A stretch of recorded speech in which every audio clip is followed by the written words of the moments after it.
Welcome back, everyone, to Plate Stack Chat.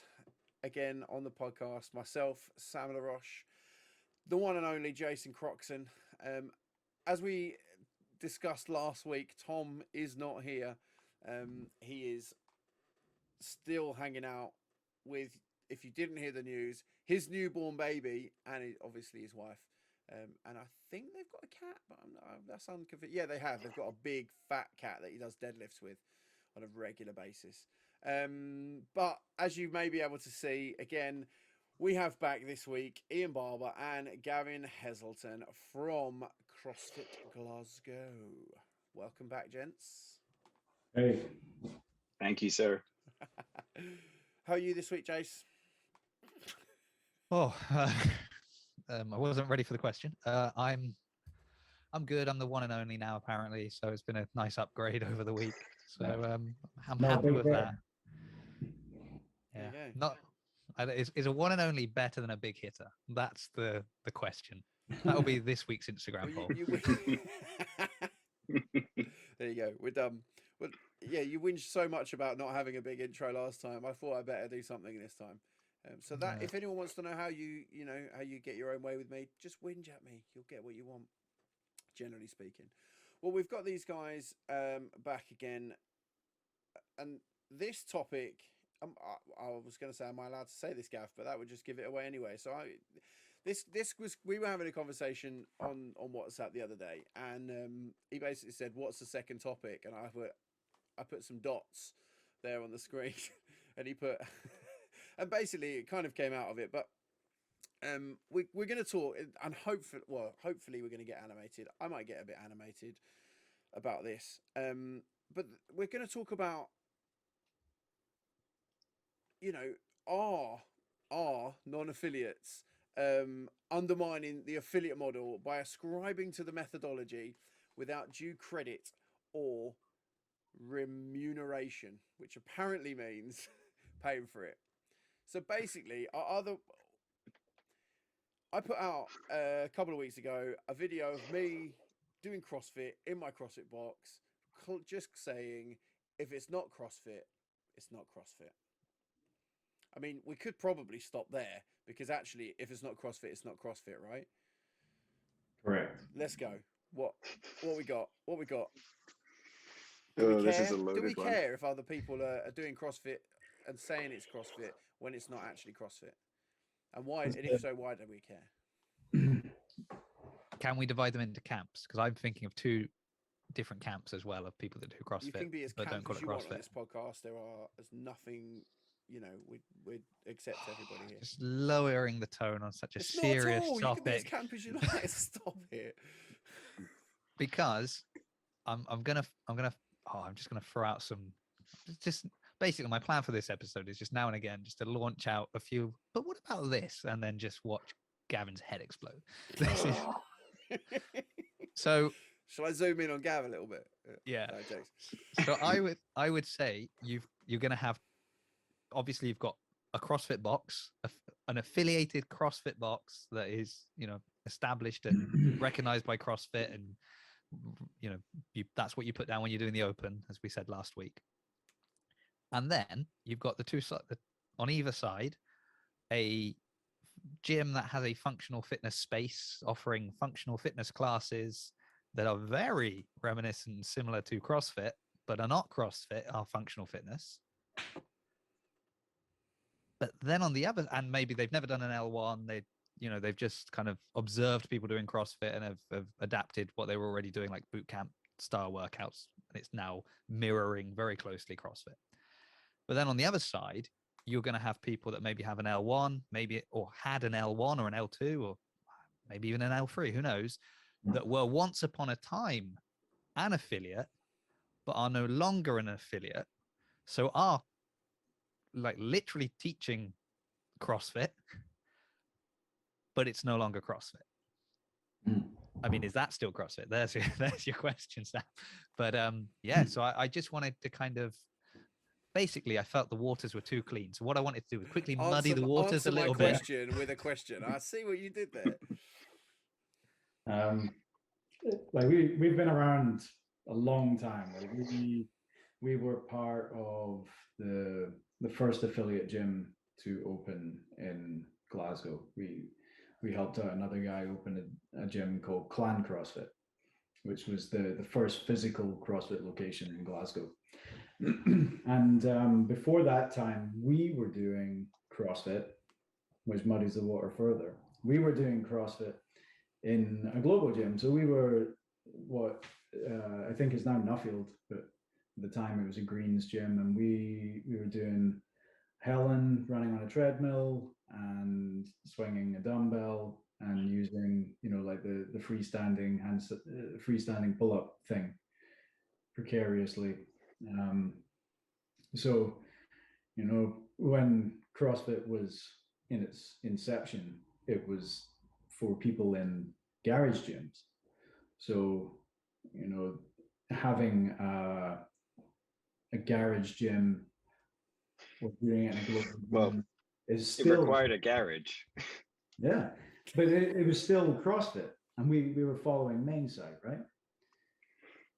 So, you know, it's not as cut and dried as like non-affiliates. Are they undermining the brand? Because so much of the early ethos of CrossFit was that it was for everybody. So it's murky. Yeah, I think there's a lot of success stories of gyms that are now massive, particularly in the US. Some of like the biggest gyms there, CrossFit, you know, affiliates. When you hear the the owners talk about when they started, and it was like, oh, I was in a park with a box, and 2 people joined me, and then 10 people, and then we were like, oh, now maybe we need to get a space because they kicked us out the park because we were too many people, and you know, now we have 7 affiliates, and you're like, wow. So it's sort of yeah, the methodology isn't necessarily tied to a physical location, I suppose. So I guess the question is then, who has the right to teach the methodology? And if it's not called CrossFit, is it still the methodology? Question mark. Well, it speaks to the power of the CrossFit methodology that so many people want to do it, and I think we can all agree sat here that Greg Glassman changed the face of fitness forever. And whether it's in a CrossFit affiliate, or whether it's in a global gym, or a functional fitness space, or an ex-affiliate, they're all doing, like, if not wholesale CrossFit, they're doing elements of CrossFit.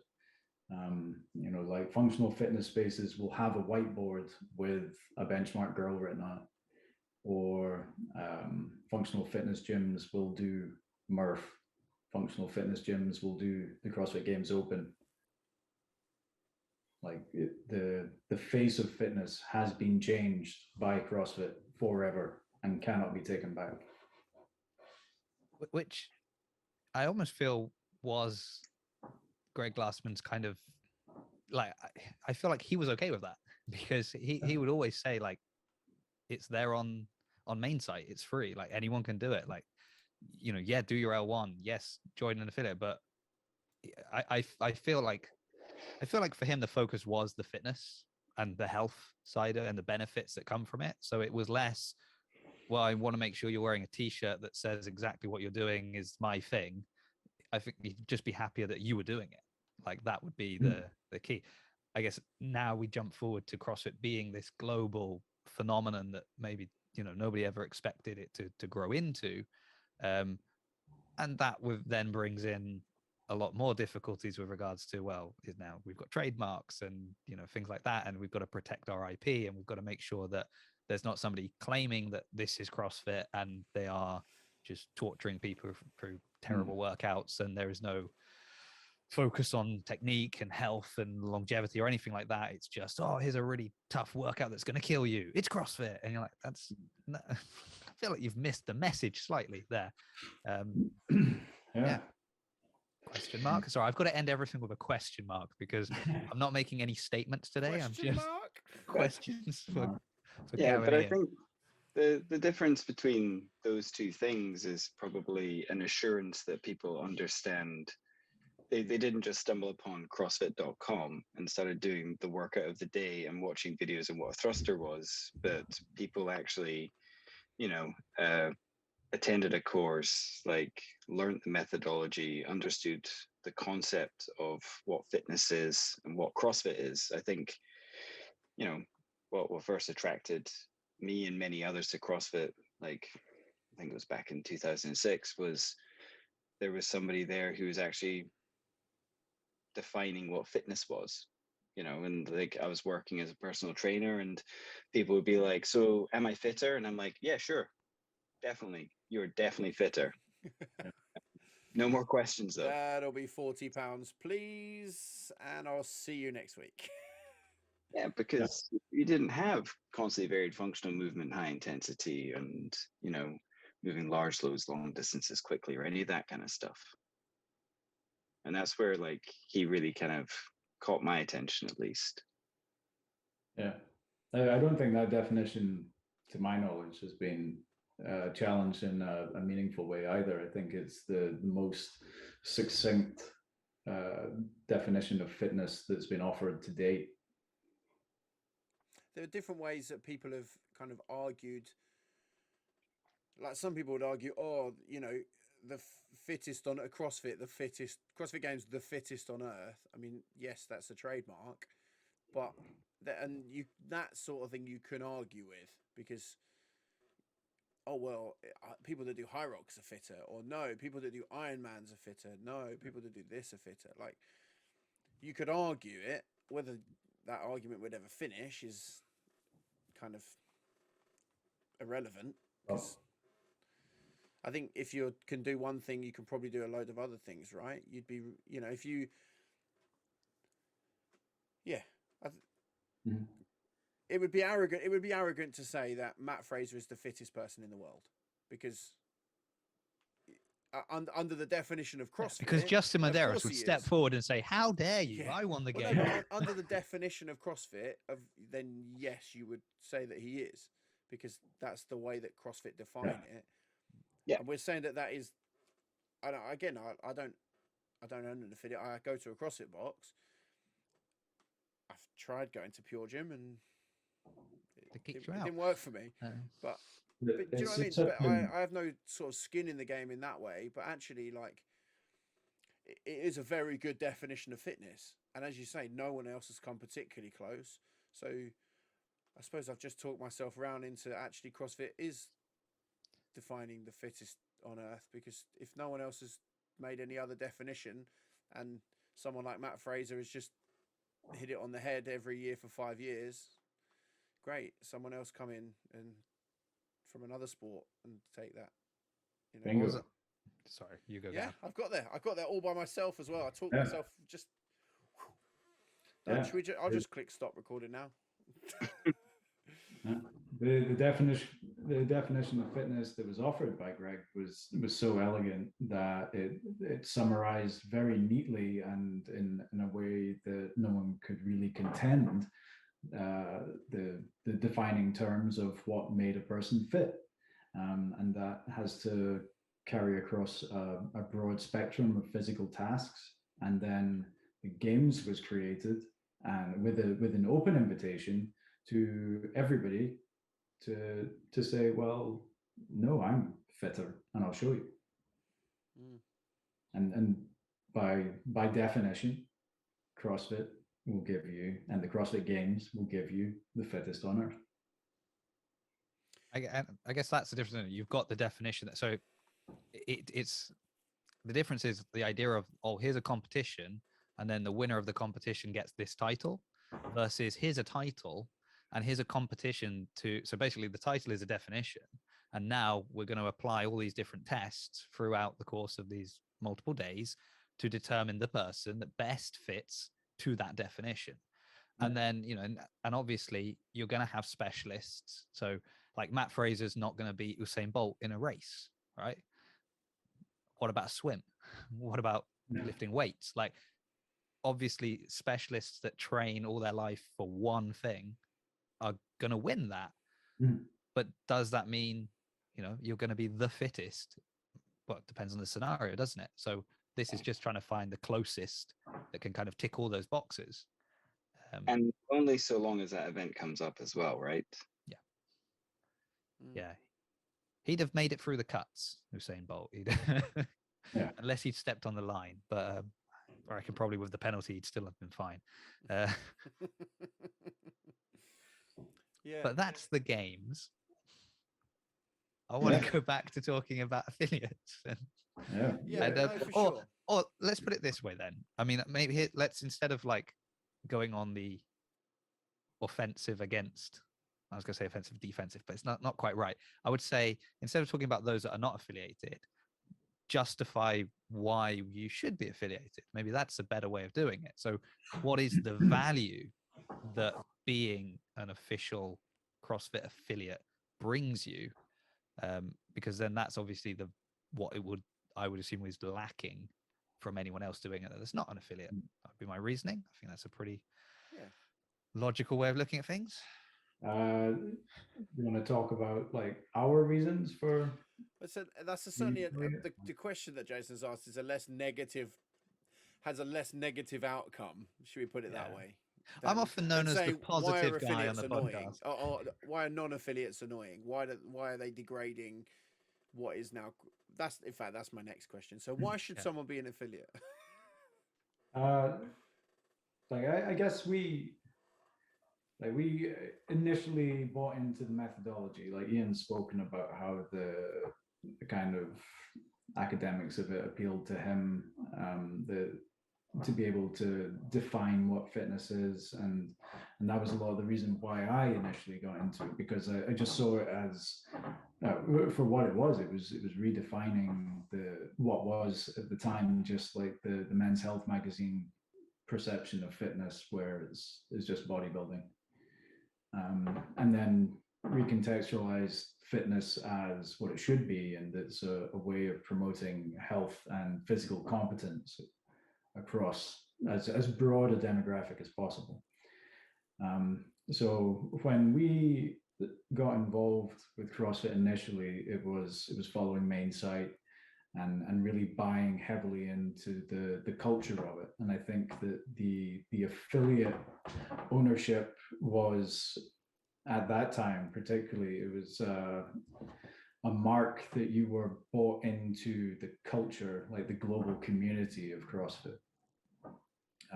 At that time, CrossFit was relatively unheard of, so it wasn't about marketing or incentivizing people to come to you. We had to shout pretty loud about what CrossFit was to get people through the doors. But like our initial buy-in was into the global community and the culture that it reflected. And I think that anyone that believes in the methodology, which, like Ian said before, that neither of us are threatened by non-affiliates. It's just kind of confusing to us why you would buy so heavily into a methodology that you teach it day in, day out, you promote it to all of your customers, you make your living off it, but then you give nothing back to the organization that made it start. And then as an extension of that, with the events of last year, there were so many affiliates that chose not to continue with the company, who continue to teach and profit from its methodology. And I just think I find it confusing from our standpoint, because we're so bought into it that we want to give as much back to the global organization that is CrossFit. And there's so many other people that are using everything that it offers, but don't want to be a part of that. Yeah, I think also people, I don't know, I just think people miss out on the opportunity to be kind of in the community, right? Like surrounded by the affiliate owners and surrounded by everybody else who is, doing it and practicing it. And I think, some of the some of the closest friends and some of the best advice I've ever received has been from other affiliate owners. And that's not to say I've got nothing to learn from anyone else who owns any other gym. It's just there's very few and limited opportunities for you to meet those people. I mean, there's few even within CrossFit. It's just that at least there are some. Yeah. Yeah, and I think globally, like talking of the kind of global community, and like, you know, we touched on this a lot talking about the Open, but I know I'm planning to go away next month, and I just, you know, put in on Google Maps where I was, and then I was like, right, CrossFit, and the you know, I just basically decided, well, the local boxes are too far away. They're all really far from where I'm going to be, and then I stopped my search. I was like, okay, I'll just do something. Like I'll go for a run or do something. I wasn't even, well, let me Yeah. see if I can find another, because I'm like, if I go, I'm going to go and drop in a box because it's going to be a whole experience. If it's just to do a workout, I'll just do a body weight workout or do some running or something. You know, I'll find a solution. It's fine. It's 1 week. And it is that there is that comfort of like, oh, I'm here. I can, oh, look, there's an affiliate. I know I'll just drop in and I pretty much know what I'm going to get. It'll, you know, it's going to vary a little bit because that's part of the beauty of the affiliate model is that you can have your own, put your own kind of stamp on things, but it's still going to be CrossFit. It's going to be run as a CrossFit class, and I'm going to kind of, I know what I'm expecting. So I do think that's really good. I also, you know, I mean, you very slightly touched on the events of last year. So there's been some big changes in CrossFit over, the last little while as well. And I was thinking again that when you know, you do hear like long-time affiliate owners, or maybe those that chose to de-affiliate or whatever, and start saying, well, CrossFit isn't what it once was, or it's, you know, it's the leadership has changed, the message has changed. But again, I guess the message the members of a CrossFit box here, for the 90% comes from the affiliate owners. Few are those that are going out and finding out what's happening at HQ, or know who's behind these things, or, you know, what's going on. So if you were so bought in on, well, this message and this is what people associate with CrossFit, even if that has changed slightly, and maybe there are things you don't, you know, agree with the direction it goes, you can still be that point of contact for your members, and you can still say, well, look, this is, in my opinion, the purest form of CrossFit is this, and this is what I bought into, and this is what I'm going to teach, and that's fine. You're well within your rights to do that. There's nothing wrong with that. But I suppose by then, like de-affiliating or just deciding to open a gym and not be an affiliate, you can't even, you know, you can't even take that core purist form anymore. You've got to be kind of like, oh, this is my own version of all of this, and you kind of lose the, I guess, the quality control of the product. Maybe that's the right way of putting it. Maybe. Possibly. Also, you can't, if you're not a part of it, you can't change it anymore, right? You can't get into what you want it to become because you're right. Yeah. And we're not asleep at the wheel here. We have a lot of 5 to 10 or more, and pretty confident there's some 15-year affiliates out there or more. And the owners of these gyms know what CrossFit should be, and they've been successful for a reason. They've been promoting the right ethos and the true methodology, and giving as authentic an outlook on what the original conception of CrossFit was. And like it's incumbent upon us and the community at large to kind of carry that torch forward.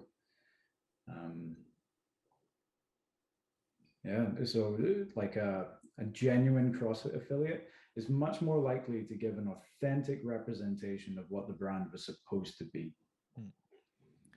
And I suppose even the feedback, right? Because if everybody that's unhappy leaves, when they then put out feelers of, well, how do people feel about this?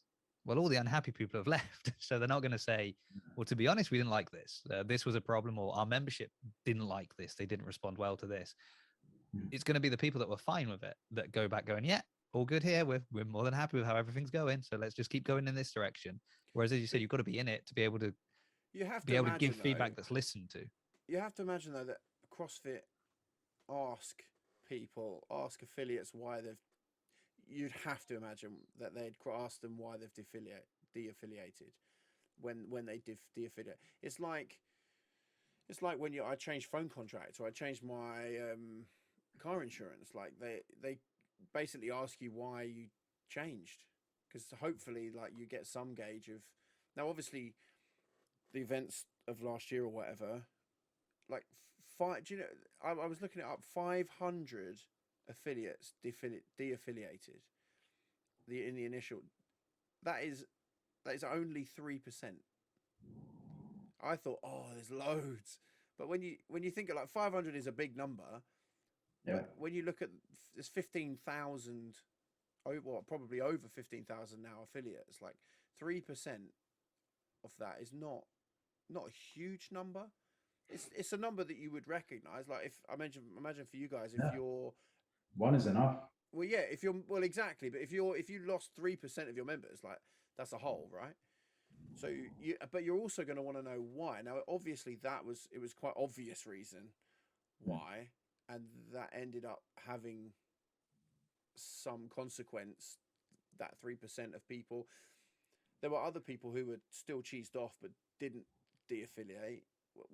And right, like I imagine for the reasons that you said, Ian, like you have to be in something to change something, and if you don't like it, there's no use just walking, and unless you've exhausted every other option, because then at that point it is okay, I guess. If you've exhausted every option you have, then walking away, I guess, is the most natural thing. But you at least want to try some stuff first. Like it may, I'm guessing you guys did. I don't actually know, but I'm guessing you guys didn't de-affiliate. You did not, no. I'm pretty sure that was the case, but I wanted to call you out anyway. By the way, it's going to be a good talking point. It was a tough time. We wobbled. For sure. I think there were a lot of gyms as well, though, that boxes, sorry, or now our gyms were boxes. CrossFit affiliates, I think. Well, no, but there were quite a few, because I think the whole, and again, and this is where social media and spin and all of this gets put on things, because there were a lot of posts of people, painting over the sign that said CrossFit, but that's not your affiliate. That's a sign on your affiliate, but like you weren't ever de-affiliate. You were just basically waiting, and in 6 months maybe not going to renew your affiliation. And then maybe they changed their mind, or maybe their members decided that actually they wanted to go to a CrossFit gym and they left, or whatever and so they quickly like changed their mind back again and things. So there's so much nuance to all of this compared to what gets, and it's always I think we said this on the Dave Castro firing episode that we did and things like that. It's that vocal minority versus the silent majority, and I think, again, like we're all in the UK, so that's even more so of a majority that are silent, because they don't necessarily even view it as a problem going on here in the UK. That's something happening over in America. Who cares? It doesn't affect me, doesn't affect my training, doesn't affect the friends I've got that I go to the box with. That's another thing I think is great about being an affiliate, though, is when you get members move in who went to another affiliate. That's always great. They move in and it's such a like smooth transition into a new gym, and they immediately, they kind of know, you go to like a global gym and you're kind of like, can I talk to someone? Am I allowed? Should I? Oh, if I talk to him, is he going to talk to me for 2 hours when I'm trying to get my sets in, or am I disturbing him? Whereas like you go in CrossFit, before the class, after the class, game on, chat about what's worrying you about the WOD, chat about what was terrible in the WOD, but in the middle, do it, right? And it's just, it works. So when they move in, again, it's smooth, it's clean. So it is a nice, clean ecosystem. And I guess that's the fear, right? Is you could have a gym that teaches functional fitness, and they are, potentially they could be the best CrossFit gym in the world. Actually, they have absolutely nailed this, and they teach CrossFit better than anyone that's got a sign that says CrossFit. But at the same time, you've got another gym that is teaching functional fitness, and it is an absolute travesty. It is the worst place in the world. And there's no bar to measure these two things, right? They're just out there. Whereas at least within a CrossFit affiliate, you're going to have, you're going to be held accountable to a certain standard. People are going to expect certain things from you.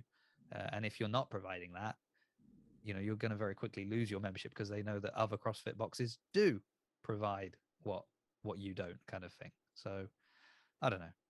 Yeah. Question mark? Sorry, got to keep throwing out that question mark. Yeah, that's a really good statement about the quality control thing. We started way back when, and CrossFit wasn't really on anyone's radar, and we wanted everybody to do CrossFit, and we thought it was a great thing that CrossFit was open source.com, put out the workout of the day every day, everyone could do it, everybody talked about it. The level 1 trainer manual is still freely accessible to everybody, and we think that that's great. And I still feel like everybody should do CrossFit. I think it's by far the best methodology for obtaining fitness for the general population. But then Greg's libertarian view of how these businesses should be operated was such that you either did a really good job and succeeded, or you were shit at it and you failed. And in Glasgow, we have a lot of gyms there, and more than ever now, and they're all effectively doing CrossFit. Some more openly than others. We have ex-affiliates within Glasgow still doing CrossFit, and the majority of them have excellent trainers. And there are some of them whose communities embody exactly what CrossFit is all about. And actually, if he ever listens to this, I hope that the ex-affiliate owner that's near us understands that we would rather he was part of what we're doing than somewhere in the background, because he's doing a great job. He's doing a great thing there. But equally, there's shit affiliates and there's shit functional fitness gyms. And I think, again, it's incumbent upon us as stewards of CrossFit going forwards to raise the standard and to, I don't know, hopefully reconcile with some of these gyms and get them alongside us rather than against us. Yeah, this is like part of this never-ending spiral where people feel like the brand needs protected to the extent where you should have a level 2 to be an affiliate, or or a level 3, or some other form of affiliation. But just like you were saying earlier, Jason, like there are people who are not affiliated who are doing amazing jobs and have these incredible communities who then go on to become like some of the best CrossFit gyms in the world down the line. And I think having a higher barrier to entry and being more almost elitist would, you would lose that opportunity of having these amazing people involved in the community. So, on one hand, I can understand why people who are already part of CrossFit really want to raise the bar and really want to protect the brand, but you do that to the detriment of people being included, right? And people, that barrier to entry but just becomes so difficult. I mean, you raise, I guess I would look at it the same way you look at coaches, right? So like in Bath, we've got amazing coaches, and we've had amazing coaches because they've moved in from different places. So like, we've got Craig has come in, Emma came from Shapesmith, like they've all got that experience. So they've come in and they are seasoned coaches. We've also got coaches that have come up from within, and at one time were not amazing coaches, and now they're very good coaches because they've learned from these other ones, right? And if you just said, well, we're only going to have L3, L2 coaches and they've got to have this much experience, very soon we would run out of coaches because there just wouldn't be enough to go around. What you need is to build up better coaches from within, right? And I guess it would be the same thing. Like if you just say, well, all affiliates need to be at this level before you can even be called CrossFit, better to say, look, you're a CrossFit affiliate. People are kind of expecting a certain thing from you. here's some changes I would make, or here's some things that we've seen have worked. Here's maybe where you're losing people like this, and you can help bring that standard up. But at least people have an idea of if I'm going there, I'm going to find CrossFit. So you're mentioning like an amazing gym near you, great community. The problem is I'm not going to stumble across that, right? Like if I go up to Glasgow, I'm going to go to you guys, right? Because CrossFit Glasgow is very easy to work out where CrossFit is there. So you go. Whereas maybe I'd really get on with the people in that other one because that's, you know, exactly the kind of community I like. Yeah. But they're just not on my radar for that reason. I think if you the affiliate model, if you were, it would be okay to do that if you were giving it away.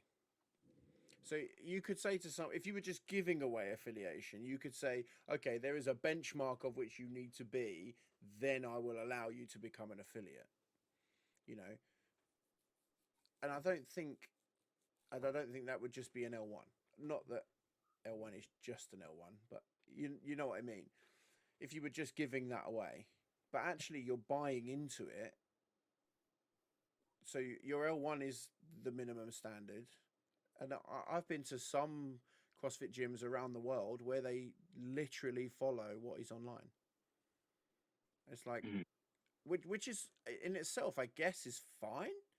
That's just what you can do, right? That's almost the bare minimum standard. You do what is written on CrossFit.com, and that's what you do every day. That's a good standard. Sorry? Yeah. That's a good standard.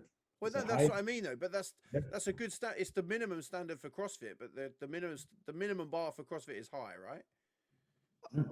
Well, I don't know, Sam. I think if anything, when you go back again to people muddying the waters, I think it's the people that look at like main site and think, oh, this isn't complicated enough. We need to add in an extra 2 EMOMs and they start to overcomplicate it, and then you get things that aren't really CrossFit because it's just kind of because they feel they need to put their own spin on it, or they're like, well, I can't coach just this movement for an hour. And you're like, well, actually, if you broke that down to all the elements of that movement, you could probably coach it for 2 hours in a class, like if you really wanted to, right? So yeah, absolutely. It's kind of like the CrossFit Level 1 seminar, right? Like hear Carl talk about it a lot, where it's like in the wrap up where they say, you know, you've learned on the weekend. Now is your opportunity to, you know, pick up the mop and cut off the end and kick down the door of your neighbor and start teaching them points of performance. And really the message is just, you know, giving a shit. Like, doesn't matter how good you are. It's more about the intention behind it, and it's that connection, and that's what builds the communities, is the fact that, you know, you care, right? And if somebody brings a problem to you, you know, to you as a trainer, as a leader of your community, you know, they don't necessarily need you to have the answer there and then, but they need you to be just as committed to find the answer with them, you know? I think another like side thought on this is, I mean, we've kind of mentioned, we've talked about, oh, like you've got a CrossFit gym and then you've got another gym that's like functional fitness and they're just doing CrossFit. But the point is then you've also got 100 other gyms in the area that are doing just, you know, bodybuilding or powerlifting or like Zumba classes or whatever it may be. So it's not even a case of, well, this is CrossFit and this is functional fitness. It's kind of like, here's a CrossFit box. Here's everything else in that town. Go and find what you're looking for. And so I recorded a podcast with one of the members the other day, and he's 76. He's probably the oldest member we have at CrossFit Bath, and he started 5 years ago, maybe 5 years ago, after having had like a hip replacement, and he just couldn't move. Like he went skiing and then he couldn't walk for a day, and it was like, and it was his son who was doing CrossFit that was like, come and try CrossFit. And he was telling me, he said like, oh, I don't like the gym. He'd been to the gym with him before, and he's like, I don't like going to the gym, it's boring. And his son is able to say, that's not CrossFit, you'll enjoy it, come along. And now he's been doing it for 5 years. He's like a legend in the box. Like, I had so many people message me that were so happy to hear him on the CrossFit Buff podcast. But his son isn't in Bath. So it's not that he goes to the same box, he's somewhere else, but he was able to say, look, go to your CrossFit box. Oh, I don't like the gym. Don't worry, it's not that. It's because he just knows what, he doesn't know exactly who's going to be coaching or who the members are on that, but he just kind of has this idea of, well, this is what you're going to find. And I guess that's the beauty, right? That's what you want. Is right there, is that people, I've never been to CrossFit Glasgow, not been invited, but I imagine if I go, You wait I've got for an invite then. Oh, Is that how yeah, this works? yeah, Now you- I'm very in demand, Sam. Right. I see. I wait for an invite and I wait for them to relocate the box 5 minutes walk from my house. That's my very strict standards on going to CrossFit boxes. But yeah, I already kind of know, well, if I go, this is what I can expect. Like, this is what I imagine I'll find. And there is, I guess there is comfort in that when you are, especially if like you're moving is so stressful, right? So if you were moving and maybe you've changed jobs and you're moving house and you've got like all these other things, and the one thing you used to really do to de-stress was CrossFit. Like the comfort of knowing, oh, there's a box, like it's only 15 minutes from where I'm moving. That's great. And then you just kind of have that comfort of knowing what to expect when you get there. That's really cool. CrossFit HQ, hit me up. I can market this for you. I guess we should probably circle back to the value of the CrossFit brand having it above the door, because I guess we should get some answers. Yeah, with the question we originally asked, are non-affiliates devaluing the affiliate model essentially, and that includes not having CrossFit written above the door, right? Is that sign worth less money now? I guess that's the question. I don't know that it is worth less, because it, particularly through Netflix, etc., it's become more popular than ever. So I think that the brand still has a lot of value, and I think, like again, we've discussed this, like what you do in the gym is the real value. But from a SEO kind of standpoint, like pound coins, having CrossFit above the door makes marketing easier, significantly easier. And because it's a global brand now, it's like a number one search engine criterion. So from that perspective, it is good. And I don't think that the brand has been devalued, but I think all affiliate owners would agree that the ubiquitous nature of what we're doing is starting to muddy the water. And when occasionally I'll just look through Instagram, you'll see someone and be like, oh, it's my first night at CrossFit. And you're like, where the fuck is that? Like, that's not CrossFit. Or I saw... They're doing it in a pure gym or somewhere, like... Yeah. I saw...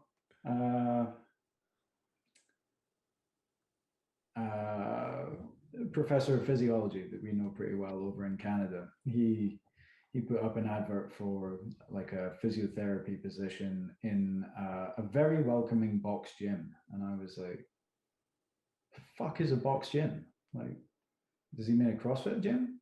Because CrossFit gyms are boxes. Know what I'm saying? Is that actually like... Has CrossFit trademarked that? Box? No. They Trademark should have. CrossFit box. They should have. It was right. Nah, they shouldn't have. I'm sorry. It's the one thing that I just still cannot get behind after 5 years of plus of doing CrossFit is CrossFit box. Just... But you say that. Don't even give me that rubbish. You say when I go to the box or after I've been to the box. Yeah, I'm saying it today because I've got these two guys on and I'm making sure I'm using the correct terminology. But I still find it's fine to say it to someone who does CrossFit, but as soon as you say it to somebody who doesn't, it's like, what? You were doing box jumps in a box on a inside and out at the moment, a box because of COVID. Like it's I think There's I too say, many boxes. Yeah. yeah, I think I say still Yeah. half the time at least. But you're always right, Gav. I love you. But you. I'm rarely right. I'm rarely right. I just have Um, opinion. Yeah, it does. It frustrates me, and what frustrates me is the devaluation of just the word CrossFit. Someone who does CrossFit,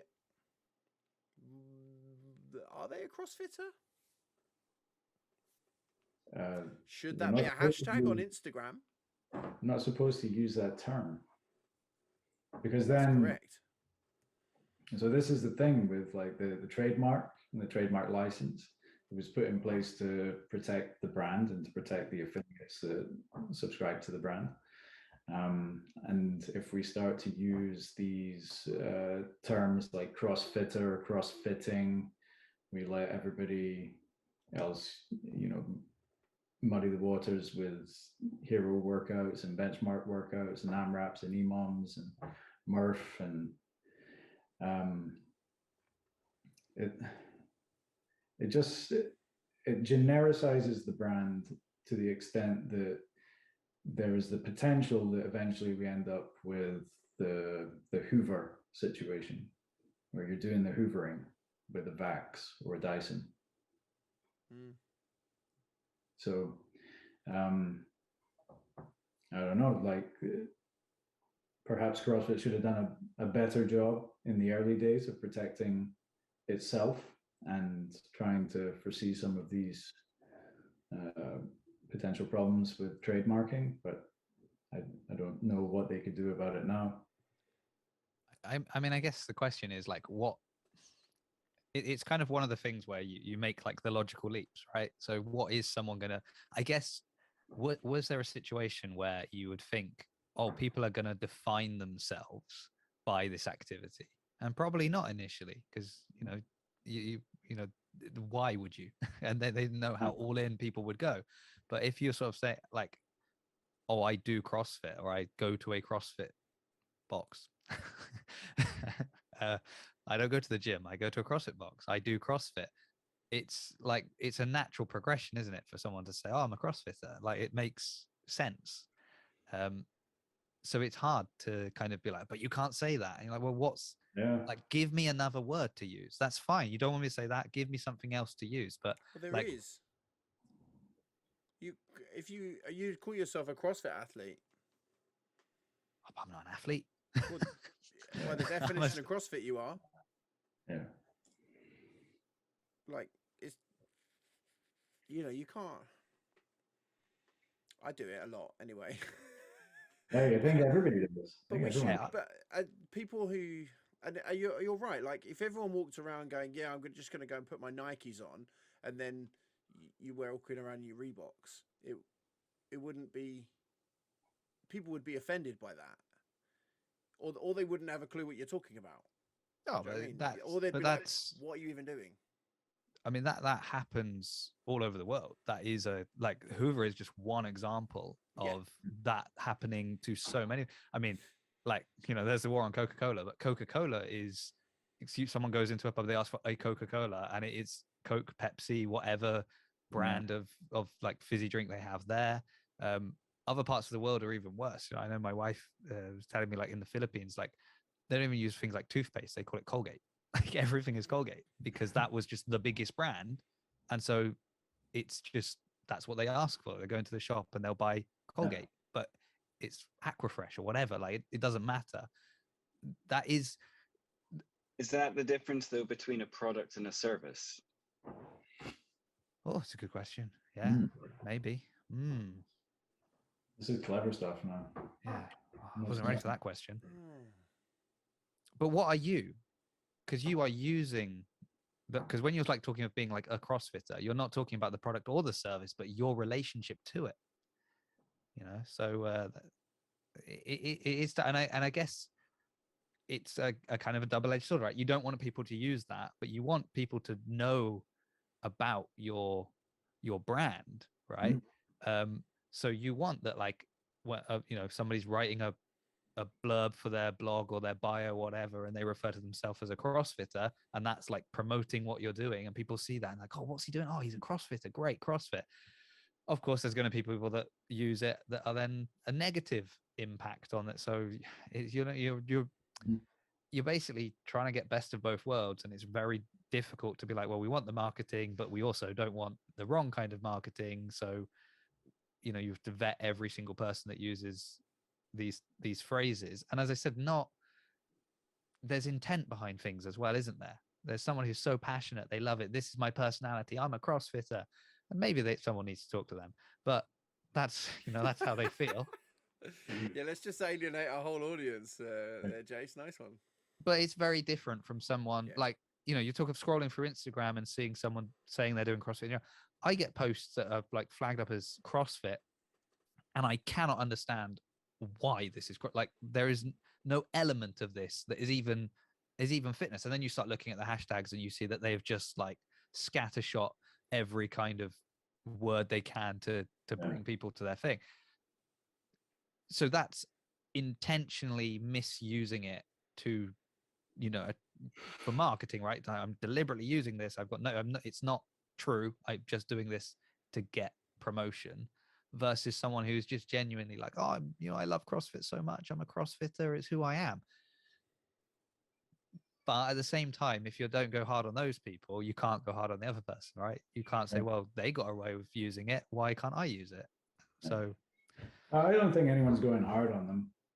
It's just like, it's a consideration for us as affiliates, like people that are, if affiliates that are misusing the trademark license, and there's actually a specific way that you should present your own marketing. Like, it should have CrossFit with a capital C, capital F. And there's lots of gyms that don't do that. We were one of them. And we changed our branding after the French affiliate gathering, where we found out that this was the case. And that we were actually making it harder to maintain the trademark license. I'm just glancing around my room at all the different bits of CrossFit Bath stuff I've got, just checking that they all are up to standard. I think so. I'd imagine they are. I can't see the back of this t-shirt, that's the problem. But I'm looking at the CrossFit. That's how they get away with it. They just put it on the back. Has a capital C and a capital F, so that's good. I think like Ian and I will agree that the methodology is the best. And we think that everybody should do it. Like, as a minimum, everybody should do CrossFit at some point during their week in order to maintain themselves as human beings. And we want to have as many people globally doing CrossFit as possible. I think we both agree that would be a genuinely good thing. That's a big win for us. It's a big win for the brand. But I think where people are going to present the methodology as CrossFit, stand in front of a class and say, we are doing CrossFit. We are going to participate in the CrossFit Games Open, and we're going to do AMRAPs and EMOMs and benchmark girls and Murph, that they pay towards the maintenance of the brand. I think that that's fair. And I think that if they hold the methodology in the regard, like high regard, so that they want to do that with their business, then I think that that's a reasonable request to make. And I just get confused at the dichotomy where people don't. See, that's where I think you and I, like, I just think, I just love people doing it. That's all it is to me, is like, if people do CrossFit, whether it says it above the door or not, like, I think there's, we've talked that point to the cows come home, but like the individual, the person in the box or in the gym or in the functional fitness space is going to eventually get to that point where they're going to be like, the Open comes around or something else, and they're going to be like, if they drank the Kool-Aid, they're on Instagram, they're on Facebook, they're looking up CrossFit Bath, and they see that this massive party's going on, and there's Friday night lights and stuff like that, and where are they going to go?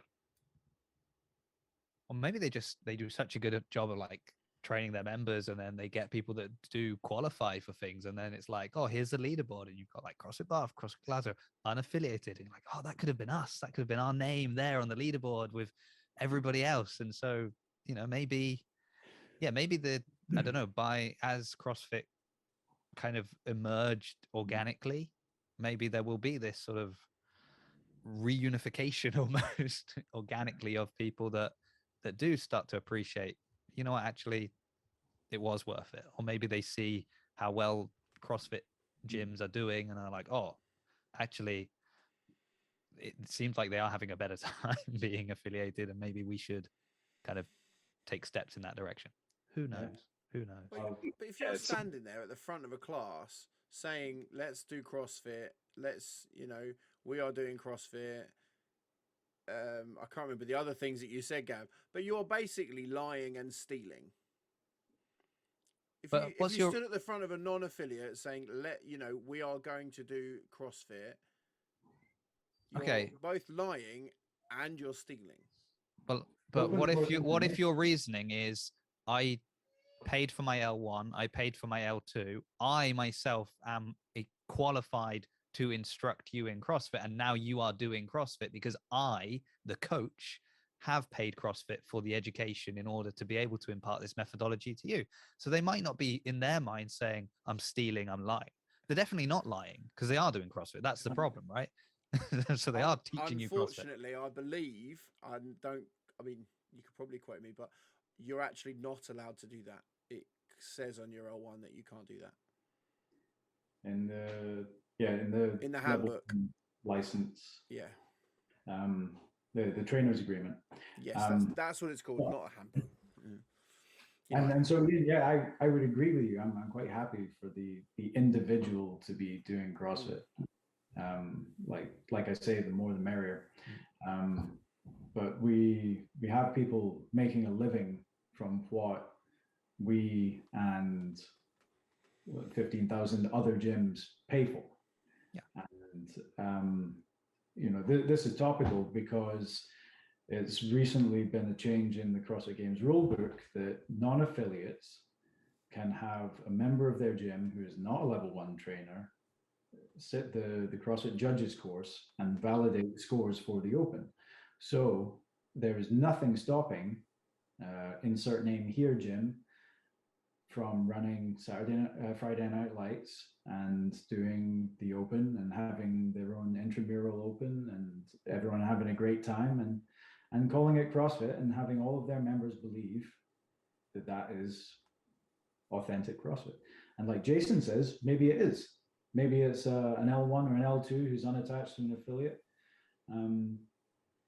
But at some point, we have a disparity between those that are paying to be an official entity and those who are using the methodology without that, the giving due credit to the organization that made that possible for them. I can think of a good analogy there. Has anybody ever bought a DVD? I know. I was thinking exactly the same thing.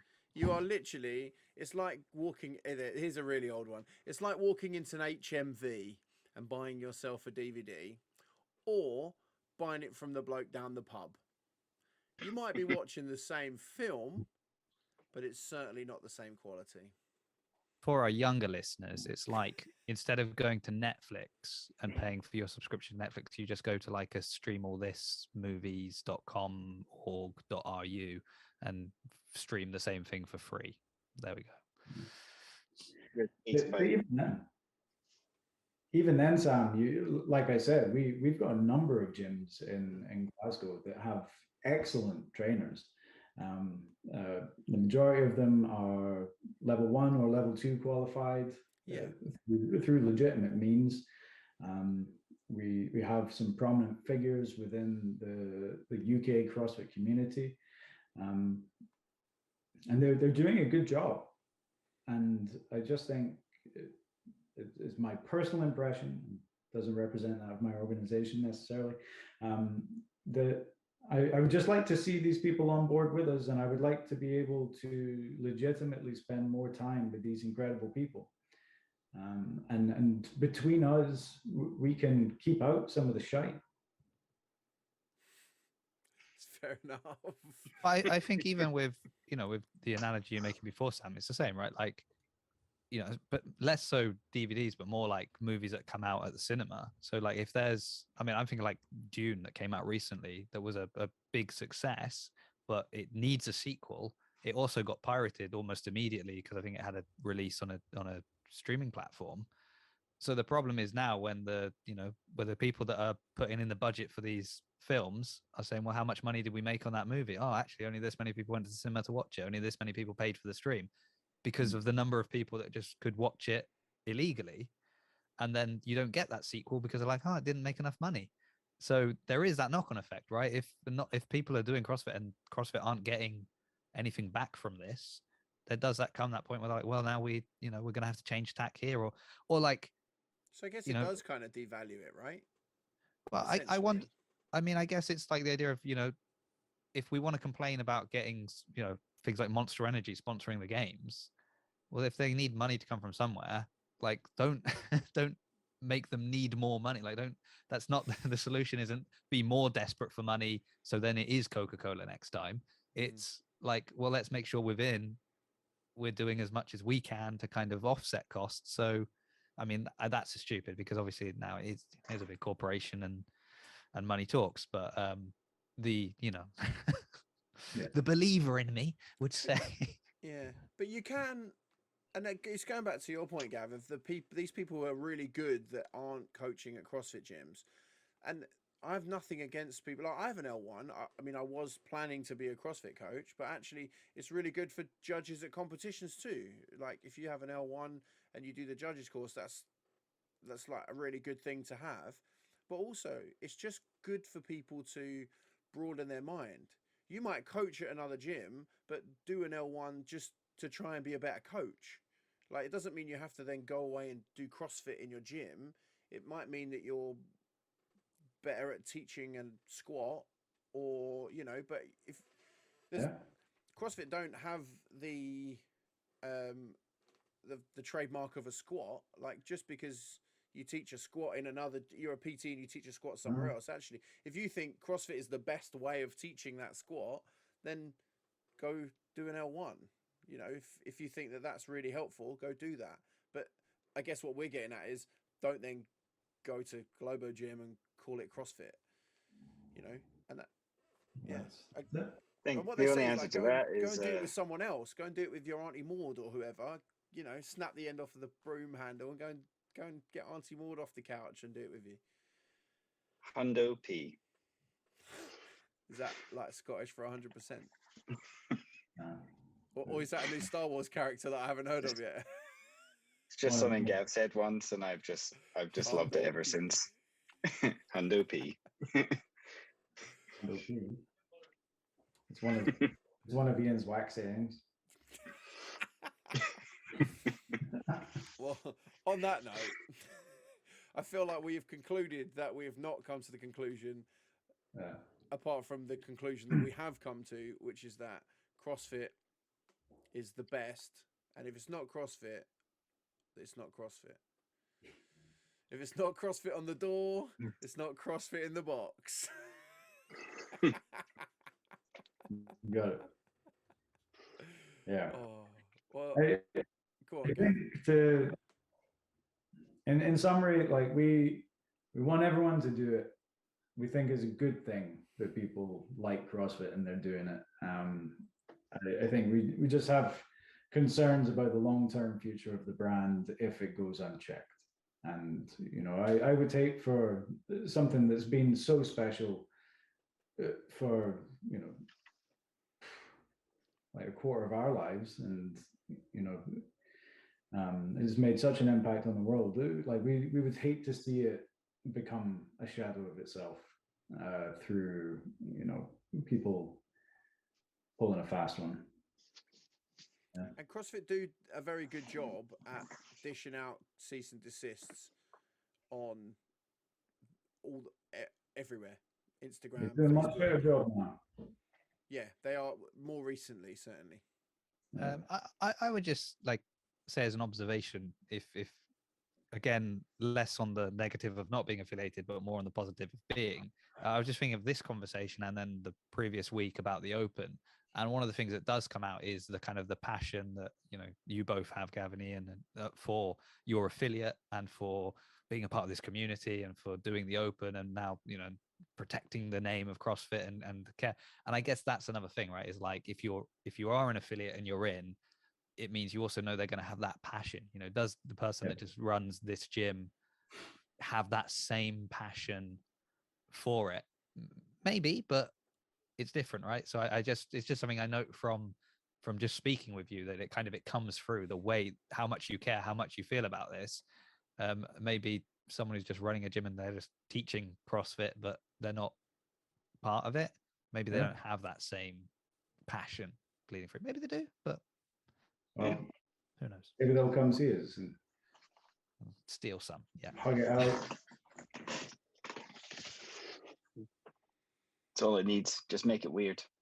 Just look them in the eye as you do it. That'll make it weird. Hold that hug for far too long. Oh, yeah. Well, on that final note, I want to say thank you to Gav and Ian for coming on. But I know, Jason. I know. Sometimes But Tom I just wanted forgets. to thank them first. Jason, it's on to you. Come on, tell us. So I'm going to give a shout out to Daniel Richmond, who is. So this is fun because we're recording this before Wadapalooza, but he's one of the few people that didn't just make a team, but he was actually making sure he knew how to join the league so he could be part of the Plate Stack Chat League. And he's been messaging me for who he's picked. He's got a great team name, Tyrannosaurus Reps. So and he's got a pretty good team as well. So I'm expecting this is funny because it's going to have happened by the time people hear this. So well done with your wonderful picks for Wadapalooza. That was, shame what happened to Pat Vellner. I hope he doesn't have Guy Malheiros because He does not. He does not. He's got Vellner, so it was a shame that Vellner drowned on that first event. But apart from that, the weekend went well. Yeah. So thank you, Daniel. Well done, mate. Thank you. The same rules apply on the follows and all that sort of stuff. Do go check out CrossFit Glasgow. If you're in Glasgow, I was going to say there's no better CrossFit box. There probably isn't, but there are other CrossFit boxes, I'd imagine. Yeah. Very good ones. Very good. Just ones. say Very good ones. There's no better box called CrossFit Glasgow. Yeah, like that. There we go. Like that. They're the best with our name. But yeah, you can go follow them on Instagram at CrossFit Glasgow. Go follow Jason at JasonCF Media. You can follow Tom, who's not here, at Chalk and Fitness, or me at La Roche Original. You could also follow us on Plate Stack Chat at plate.stack.chat. Thanks very much for hanging about, guys. It's been wicked to chew the fat with you all.